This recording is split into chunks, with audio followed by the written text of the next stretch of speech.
সেইখিনিতে হোটেল এখনত ৰখিছোঁ। এইখন আমাৰ গাড়ী। পানী অলপ লৈ ল'ম ভাবিছোঁ। একদম পুৰাপুৰি আমি কেইটা বটল লৈছ? কেইটা? 12টামান আছে চাগে। 12টা আছে 120 12টা 120ত লৈ লৈছোঁ। পাৰ পিস 10 মানে তই চা এটা তোৰ 1 লিটাৰ কিনিবলৈ গ'লে 20 টকা 20 দিছোঁ। 20 rupees কে ধৰ তেতিয়াহ'লে 12টাত 240 টকা আধা আৰু বহুত লাভ 50% প্ৰফিট তই। পানীকে সৰহকৈ লৈছে ৰ'ব মই 20 টকা এটা দি লওঁ। এইটো 20 টকা উলিয়া। 20 টকা এটা আৰু লাগে বোলে। 120 টকা হৈছে।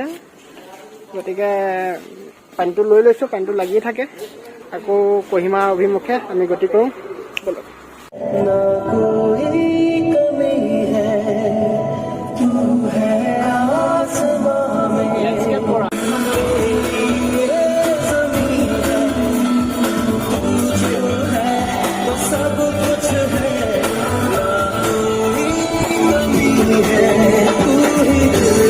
ৰাইজ আহি আমি কহিমা পাবলৈ হৈছোঁ। এইখন গেট কহিমাৰ।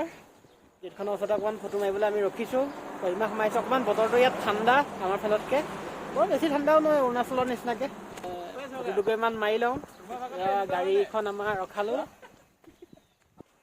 তাৰপৰা ফটো মাৰি লওঁ। তাৰপৰা কহিমা যাওঁ। ৰুমত অকণমান ফ্ৰেছ হৈ ল'ম। তাৰপৰা চাওঁ কি কৰিব পৰা যায়। গতিকে